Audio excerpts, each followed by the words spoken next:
പത്തനംതിട്ടയിൽ CITU പ്രവർത്തകൻ കുത്തേറ്റ് മരിച്ചതിൽ മുഴുവൻ പ്രതികളും പോലീസിന്റെ പിടിയിലായി. പ്രധാന പ്രതി വിഷ്ണുവിനെ നൂറനാട് നിന്നാണ് പിടികൂടിയത്. വിഷ്ണു സഞ്ചരിച്ച വാഹനത്തിൽ നിന്ന് ആയുധം കണ്ടെടുത്തു. ഞായറാഴ്ച രാത്രി 10:30 പെരുന്നാടത്ത് മടത്തുമൊഴിയിൽ കൊലപാതകം നടന്നത്.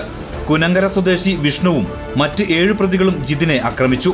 കാറിൽ നിന്നും കത്തിയെടുത്ത് വിഷ്ണു ജിതിനെ കുത്തി. തുടയിലും വയറ്റിലും ആഴത്തിൽ കുത്തേറ്റു. ഓടി രക്ഷപ്പെടാൻ ജിതിൻ ശ്രമിച്ചെങ്കിലും സാധിച്ചില്ല. രക്തം വാർന്നു കിടന്ന ജിതിനെ പത്തനംതിട്ടയിലെ സ്വകാര്യ ആശുപത്രിയിലേക്ക് എത്തിച്ചപ്പോഴേക്കും മരണം സംഭവിച്ചു. രാത്രി 11 മണിയോടെയാണ് സംഭവം താൻ അറിഞ്ഞതെന്ന് ജിതിന്റെ അച്ഛൻ പറഞ്ഞു. സംഭവം അറിഞ്ഞത് രാത്രി 11 മണിക്ക്. വീട്ടിൽ നിന്ന് ജിതിൻ പോകുന്നത് 1 മണിക്കാണ്, പകൽ 1 മണിക്കാണ്. പത്തനംതിട്ടയ്ക്ക് പോകാമെന്ന് പറഞ്ഞിട്ട് ആ വീട്ടിൽ നിന്ന് പോയത്. പകൽ 3 മണിക്ക് വിളിച്ചിരുന്നു.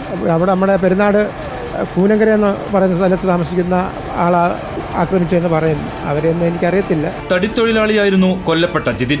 കഴിഞ്ഞ ദിവസങ്ങളിൽ പ്രദേശത്ത് ലോഡിംഗുമായി ബന്ധപ്പെട്ട് തർക്കങ്ങൾ ഉണ്ടായിരുന്നതായി CITU നേതൃത്വം വ്യക്തമാക്കി. കൊലപാതകം നടന്ന സ്ഥലത്ത് ഇരുവിഭാഗങ്ങൾ തമ്മിൽ സംഘർഷമുണ്ടാകാനുള്ള സാഹചര്യം എന്താണെന്ന് അന്വേഷിക്കുന്നുണ്ട്. റിപ്പോർട്ടർ, പത്തനംതിട്ട.